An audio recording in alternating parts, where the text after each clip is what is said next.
Hello Karnataka. ನಾವಿವತ್ತು ಮಾತಾಡ್ತಿರೋದು one of the interesting topic, ನನ್ನ ಫೇವ್ರೆಟ್ ಟಾಪಿಕ್, ಏಲಿಯನ್ಸ್. ಏಲಿಯನ್ಸ್ ಅಂದರೆ ನಮ್ಮ ಜಗತ್ತಿನ ಅಲ್ಲದ ಜೀವಿಗಳು. ಸೊ ನಿಜವಾಗ್ಲೂ ಏಲಿಯನ್ಸ್ ಇದ್ದಾರಾ ಅನ್ನೋ ಪ್ರಶ್ನೆಗೆ ನನಗೆ ಉತ್ತರ ಗೊತ್ತಿದೆ. ನಿಮಗೂ ಉತ್ತರ ಕೊಡಬೇಕು ಅಂತಂದರೆ ನೀವು ಈ ಸ್ಟೋರಿನ ಕಂಪ್ಲೀಟಾಗಿ ನೋಡಬೇಕು. ದಯವಿಟ್ಟು ಮಿಸ್ ಮಾಡಬೇಡಿ, ನಿಮಗೆ 100% ಉತ್ತರ ಸಿಕ್ಕೇ ಸಿಗುತ್ತೆ.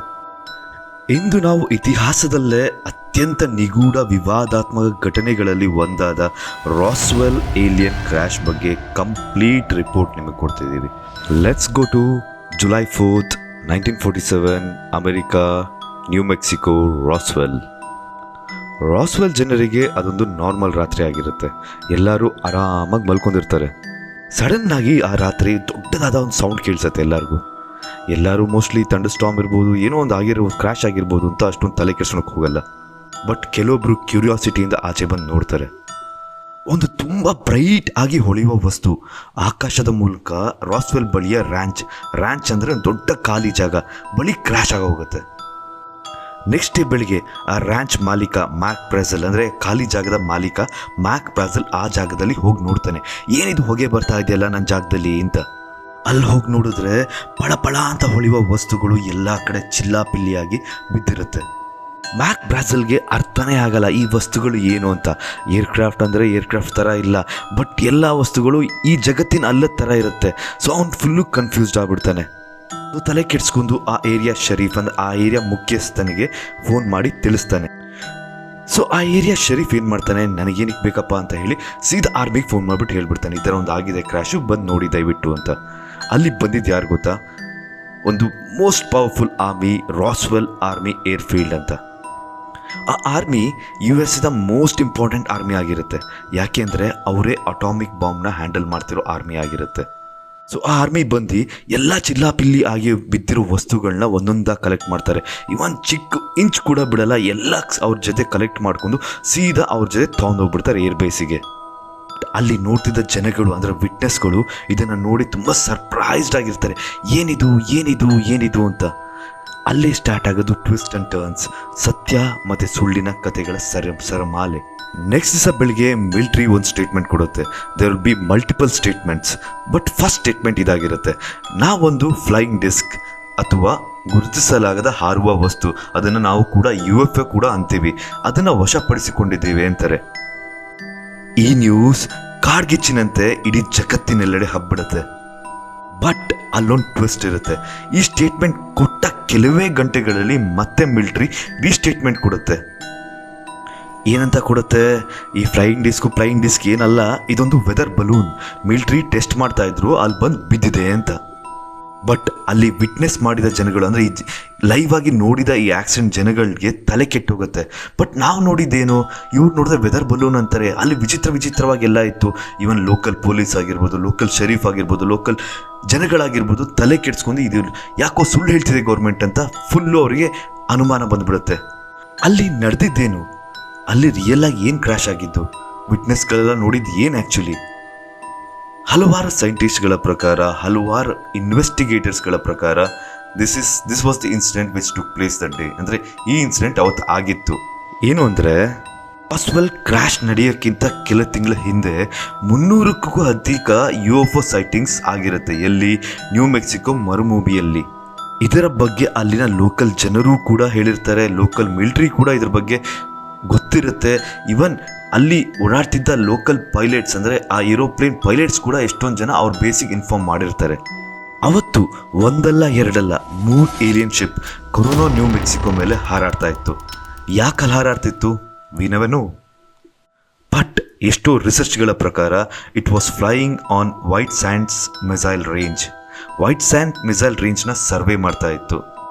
ಬಟ್ ಯಾಕೆ ವೈಟ್ ಸ್ಯಾಂಡ್ ಮಿಸೈಲ್ ರೇಂಜ್ನ ಸರ್ವೆ ಮಾಡ್ತಾ ಇರುತ್ತೆ ಈ ಏಲಿಯನ್ ಶಿಪ್ಗಳು? Because it was the first atomic bomb displacement centre ಆಗಿರುತ್ತೆ. ಅಂದರೆ ಅಲ್ಲಿಂದ ಅಟಾಮಿಕ್ ಬಾಂಬ್ನ ಡಿಸ್ಪ್ಲೇಸ್ ಮಾಡ್ಬೋದಾಗಿರುತ್ತೆ. ಈವನ್ ಮಿಲಿಟ್ರಿಗೂ ಇದ್ರ ಬಗ್ಗೆ ನಾಲೆಜ್ ಇರುತ್ತೆ, ಯಾಕೆಂದರೆ ಅವ್ರ ರೆಡಾರ್ಸಲ್ಲಿ ಏನೋ ಒಂದು ವಸ್ತು ಬಂದು ಹೋಗ್ತಾನೆ ಇರುತ್ತೆ. ಇದ್ರ ಬಗ್ಗೆ ಒಂದು ರಿಪೋರ್ಟ್ ಕೂಡ ಇದೆ. ಬಟ್ ಅವತ್ತು ರಾಸ್ವೆಲಲ್ಲಿ ತುಂಬ ಮಳೆ ಇತ್ತು, ತುಂಬ ಗುಡುಗು ಸಿಡ್ಲು, lots of thunderstorms. So ಕೆಲವೊಂದು ವಿಟ್ನೆಸ್ಗಳ ಪ್ರಕಾರ ಆ ಏಲಿಯನ್ ಶಿಪ್ ಟೆಕ್ನಿಕಲಿ ಫೇಲ್ಯೂರ್ ಆಗಿ ಆ ಥಂಡರ್ ಸ್ಟಾರ್ಮಿಂದ ಒಂದಕ್ಕೊಂದು ಕೊಲೈಡ್ ಆಗ್ಬಿಡುತ್ತೆ. ಒಂದು ನಾರ್ಮಲ್ ಏರ್ಕ್ರಾಫ್ಟ್ ಸ್ಪೀಡ್ 500ರಿಂದ 600 ತನಕ ಆಗುತ್ತೆ. ಬಟ್ ಈ ಏಲಿಯನ್ ಶಿಪ್ಗಳು 1200 ಮೈಲ್ಸ್ ಪರ್ ಹಾರ್ ಸ್ಪೀಡಲ್ಲಿ ಹೋಗ್ತಾ ಇರುತ್ತೆ. ಸೊ ಈ ಏಲಿಯನ್ ಶಿಪ್ಗಳು 2 ಕಡೆ ಕ್ರ್ಯಾಶ್ ಆಗಿ ಬಿದ್ದಿರುತ್ತೆ. 2 ಶಿಪ್ ಒಂದು ಕಡೆ ಬಿದ್ದಿರುತ್ತೆ, ಒಂದು ಶಿಪ್ ಇನ್ನೊಂದು ಕಡೆ ಬಿದ್ದಿರುತ್ತೆ. ಆ್ಯಸ್ ಐ ಟೋಲ್ಡ್ ಯು, ಶರೀಫಿಗೆ ಫೋನ್ ಹೋಗುತ್ತೆ, ಮಿಲ್ಟ್ರಿಗೆ ಫೋನ್ ಮಾಡಿ ಹೇಳ್ತಾರೆ, ಬೆಳಿಗ್ಗೆ ಮಿಲ್ಟ್ರಿಗೆ ಬರ್ತಾರೆ. ಸೊ ಮಿಲ್ಟ್ರಿಗೆ ಬಂದಾಗ ಅವ್ರಿಗೊಂದು ಶಾಕ್ ಆದಿರುತ್ತೆ. 15 ಅಡಿ ಉದ್ದದ ಶಿಪ್ಗಳು, 2 ಶಿಪ್ಗಳು ಚಿಲ್ಲಾಪಿಲ್ಲಿಯಾಗಿ ಬಿದ್ದಿರುತ್ತೆ. ಅಲ್ಲಿ ಸಿಕ್ಕ ಪಾರ್ಟ್ಸ್ಗಳಲ್ಲಿ ತುಂಬ ಡಿಫ್ರೆಂಟ್ ಪ್ರಾಪರ್ಟೀಸ್ ಇರುತ್ತೆ. ಲೈಟ್ ವೆಯ್ಟ್ ಆಗಿರುತ್ತೆ, ತುಂಬ ಸ್ಟ್ರಾಂಗ್ ಆಗಿರುತ್ತೆ, ತುಂಬ ಅನ್ಯೂಶುವಲ್ ಪ್ರಾಪರ್ಟೀಸ್ ಕೂಡ ಇರುತ್ತೆ. ಆ ಏರ್ಕ್ರಾಫ್ಟ್ ಕಂಪ್ಲೀಟ್ ಒಳಗಡೆ ಈಜಿಪ್ಷಿಯನ್ ಟೈಪ್ ಕೆತ್ತನೆಗಳು ಬೇರೆ ಇರುತ್ತೆ. ಬಟ್ ಇದೆಲ್ಲದಕ್ಕಿಂತ ತುಂಬ ಕ್ರೂಷಿಯಲ್ ಪಾಯಿಂಟ್, ತುಂಬ ಇಂಟ್ರೆಸ್ಟಿಂಗ್ ಪಾಯಿಂಟ್ ಏನು ಅಂತಂದರೆ, ಅಲ್ಲಿ ಅವರಿಗೆ 5 ಡೆಡ್ ಬಾಡಿ ಸಿಗುತ್ತೆ. ಮೋಸ್ಟ್ ಆಫ್ ದಿ ವಿಟ್ನೆಸ್ ಸ್ಟೇಟ್ಮೆಂಟ್ಗಳ ಪ್ರಕಾರ ಆ ಏಲಿಯನ್ಗಳ ಬಾಡಿ 4 ಅಡಿ ಉದ್ದ ಇರುತ್ತೆ, ದೊಡ್ಡದಾದ ತಲೆ, ಕಣ್ಣು ದೊಡ್ಡದಿರುತ್ತೆ. ಬಟ್ ಇವುಗಳಿಗೆ ಕಿವಿ ಇರಲ್ಲ, ಮೂಗು ತುಂಬ ಚಿಕ್ಕದಾಗಿರುತ್ತೆ. ಇವರು ಚರ್ಮದ ಥರ ಇರೋ ಒಂದು ಟೈಟ್ ಆಗಿರೋ ಬಾಡಿ ಸೂಟ್ ಕೂಡ ಹಾಕಿರ್ತಾರೆ. 2ನೇ ಕ್ರ್ಯಾಶ್ ಸೈಟಲ್ಲೂ ಇದೇ ಥರ ಪರಿಸ್ಥಿತಿ ಇರುತ್ತೆ. ಅಲ್ಲೂ ಅವರಿಗೆ 3 ಡೆಡ್ ಬಾಡಿಗಳು ಸಿಗುತ್ತೆ. ಮಿಲ್ಟ್ರಿ ಈ ಎಲ್ಲ ಡೆಡ್ ಬಾಡಿನ ಕಂಪ್ಲೀಟ್ಲಿ ಲೆಡ್ ಬಾಡಿ ಪ್ಯಾಕ್ಸಲ್ಲಿ ಪ್ಯಾಕ್ ಮಾಡಿ ಏರ್ಕ್ರಾಫ್ಟ್ ಎಲ್ಲ ಪಾರ್ಟ್ಸ್ಗಳ ಜೊತೆ ಸೀದಾ ವಾಷಿಂಗ್ಟನ್ DC ಕಂಪ್ಲೀಟ್ ಸೆಕ್ಯೂರಿಟಿ ಜೊತೆ ಕಳಿಸ್ಬಿಡ್ತಾರೆ. ಇಲ್ಲೇ ಸ್ಟಾರ್ಟ್ ಆಗೋದು the big cover up US ಆರ್ಮಿದು. ಆ್ಯಸ್ ಯು ನೋ, ಪ್ರತಿ 10 ಗಂಟೆಗೆ ಅವ್ರು 2 ಸ್ಟೇಟ್ಮೆಂಟ್ನ ಚೇಂಜ್ ಮಾಡಿರ್ತಾರೆ. ಸೊ ಈ 2 ಸ್ಟೇಟ್ಮೆಂಟ್ ಅಲ್ಲ, ಮುಂದಿನ ಹಲವಾರು ವರ್ಷಗಳ ಕಳೆದರೂ ಅವರು ಪ್ರತಿ ಸಲ ಸ್ಟೇಟ್ಮೆಂಟ್ ಚೇಂಜ್ ಮಾಡ್ತಾನೆ ಹೋಗ್ತಿರ್ತಾರೆ. ಸೊ ಎಲ್ಲ ವಿಟ್ನೆಸ್ಗಳು ಟೋಟಲ್ಲಾಗಿ 600 ವಿಟ್ನೆಸ್ಗಳಿರ್ತಾರೆ. ಈ ಕ್ರ್ಯಾಶ್ನ ನೋಡಿದ 600 ವಿಟ್ನೆಸ್ಗಳಿಗೆ ಡೈರೆಕ್ಟ್ ವಾರ್ನಿಂಗ್ ಕೊಟ್ಟಿರ್ತಾರೆ US ಆರ್ಮಿ. ಏನಂತ, ಇನ್ ಕೇಸ್ ಯಾರಾದರೂ ಇದ್ರ ಬಗ್ಗೆ ಏನೇ ಒಂದು ಚಿಕ್ಕ ಮಾಹಿತಿ ಯಾರಿಗಾರು ಕೊಟ್ಟರು ಕೂಡ ಇಟ್ಸ್ ಸೀದಾ ಡೆತ್ ಸೆಂಟೆನ್ಸ್ ಅಂತ. ಸೊ ಇದು ಡಿಕ್ಲಾಸಿಫೈಡ್ ಫೈಲ್ಸ್ ಆಗಿರುತ್ತೆ ಗೌರ್ಮೆಂಟು. ಸೊ ಅವ್ರು ಹೇಳ್ತಾರೆ, ನೀವು ಇದನ್ನು ಕಂಪ್ಲೀಟಾಗಿ ಮರ್ತೋಗೋದು ನಿಮಗೆ ಒಳ್ಳೆಯದು ಅಂತ. ಸೊ 600 ಜನ ಕಂಪ್ಲೀಟ್ಲಿ ಗಪ್ಚಪ್. Most powerful army of the world ಮುಂದೆ ಏನು ಮಾಡೋಕ್ಕಾಗತ್ತೆ ಹೇಳಿ? ಅವರು ಒಂದು ತುಟಿಕ್ ಕೂಡ ಇದ್ರ ಬಗ್ಗೆ ಮಾತಾಡಲ್ಲ. ಈ ನ್ಯೂಸ್ ಹೆಂಗೆ ಆಚೆ ಬರುತ್ತೆ? ಸೊ 30 ವರ್ಷ 20 ವರ್ಷ ಕಳೆದ ಮೇಲೆ ಅವ್ರೇನು ಸಾಯೋ ಟೈಮಿಗೆ ಬಂದಾಗ ಒಬ್ರೊಬ್ರಾಗಿ ಬಾಯ್ಬಿಡ್ತಾ ಬರ್ತಾರೆ. ಅವ್ರವ್ರ ಫ್ಯಾಮ್ಲಿಗಳನ್ನು ಮೊಮ್ಮಕ್ಕಳು ಬಾಯ್ಬಿಡ್ತಾರೆ. ಎಷ್ಟೋ ಇದೇ ಥರ ನ್ಯೂಸ್ಗಳು ಹರಡಕ್ಕೆ ಸ್ಟಾರ್ಟ್ ಆಗುತ್ತೆ. ಬಟ್ ಇದಕ್ಕೆಲ್ಲ ಒಂದು ದೊಡ್ಡ ತಿರುವು ಕೊಟ್ಟಿದ್ದು FBI ಆರ್ಕೈವ್ಸ್. ಅಂದರೆ 2011ನೇ ಇಸ್ವಿಯಲ್ಲಿ FBI ಆರ್ಕೈವ್ಸ್ನ ರಿಲೀಸ್ ಆಗುತ್ತೆ. FBI ಆರ್ಕೈವ್ಸ್ ಅಂದರೆ ಏನು? ಹಿಡನ್ ಫೈಲ್ಸ್ಗಳು ರಿಲೀಸ್ ಆಗುತ್ತೆ. ಇದರಲ್ಲಿ ಒಬ್ಬ FBI ಏಜೆಂಟ್ ಹೇಳಿರ್ತಾನೆ ಏನಂತ, ಸೊ ಅವತ್ತು US ಗೌರ್ಮೆಂಟಿಗೆ 3 ಏಲಿಯನ್ ಶಿಪ್ ಸಿಕ್ಕಿರುತ್ತೆ. ಪ್ರತಿಯೊಂದು ಏಲಿಯನ್ ಶಿಪ್ಪಲ್ಲಿ 3 ಜನ ಏಲಿಯನ್ ಸಿಕ್ಕಿರ್ತಾರೆ ಅವರಿಗೆ. ಬಟ್ ಅವತ್ತು ಅಲ್ಲಿ ನಮಗೆ ಸಿಕ್ಕಿದ್ದು 8 ಹೆಣಗಳು. ಅಂದರೆ ಒಂದು ಕ್ರ್ಯಾಶ್ ಸೈಟಲ್ಲಿ 5, ಇನ್ನೊಂದು ಕ್ರ್ಯಾಶ್ ಸೈಟಲ್ಲಿ 3. ಬಟ್ ಇವ್ರು ಹೇಳೋ ಪ್ರಕಾರ 3 ಅಂದರೆ 9 ಜನ ಇದ್ರು ಅಂತ. ಸೊ ಎಲ್ಲೋ ಲೆಕ್ಕ ಮಿಸ್ ಆಗ್ತಾ ಇದೆಯಲ್ಲ? ನೋ, ಇಲ್ಲೇ ಇರೋದು ಕ್ಲೈಮ್ಯಾಕ್ಸ್. ಏನು ಅಂದರೆ, ಅವತ್ತು ಒಂದು ಏಲಿಯನ್ ಬದುಕಿರುತ್ತೆ. ಆ ಏಲಿಯನ್ನ ಏನು ಮಾಡ್ತಾರೆ ಅಂತಂದರೆ 1952 ತನಕ ಲಾಸ್ ಆಲಮೋಸಲ್ಲಿ ಇಟ್ಟಿರ್ತಾರೆ.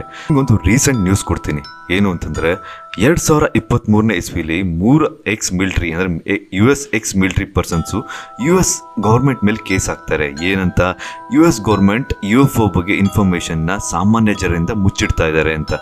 ಗೌರ್ಮೆಂಟಿನ ಒಂದು ಒತ್ತಾಯದ ಮೇಲೆ ಒಂದು ಅಫಿಷಿಯಲ್ ಸ್ಟೇಟ್ಮೆಂಟ್ ಕೊಡುತ್ತೆ US ಗೌರ್ಮೆಂಟ್. ಏನಂತ, ನಮ್ಮ ವರ್ಲ್ಡಿನಲ್ಲಿ UFOಗಳು ಇದ್ದಾರೆ ಅಂತ. ಸೊ ಈ ಥರ ನೂರಾರು ಘಟನೆಗಳು ಈ ಜಗತ್ತಿನಲ್ಲಿ ಈ ಪ್ರೆಸೆಂಟ್ಲಿ ಅರ್ಥಲ್ಲಿ ನಡೆದಿದೆ. ಸೊ ಈ ಥರ ಇನ್ಫಾರ್ಮೇಷನ್ ನಿಮಗೆ ಬೇಕು ಅಂದರೆ ದಯವಿಟ್ಟು ಸಬ್ಸ್ಕ್ರೈಬ್ ಆಗಿ. ಸೊ ಪ್ರತಿ ಸಲ ನಿಮಗೆ ಏಲಿಯನ್ಸ್ ಬಗ್ಗೆ ನಾನು ನಿಮಗೆ ಹೇಳ್ತಾನೆ ಇರ್ತೀನಿ, ಒಳ್ಳೆ ಇನ್ಫಾರ್ಮೇಷನ್ ಕೊಡ್ತೀನಿ, ಒಳ್ಳೆ ಕಥೆಗಳನ್ನ ಹೇಳ್ತೀನಿ. So let's meet again for the next alien story.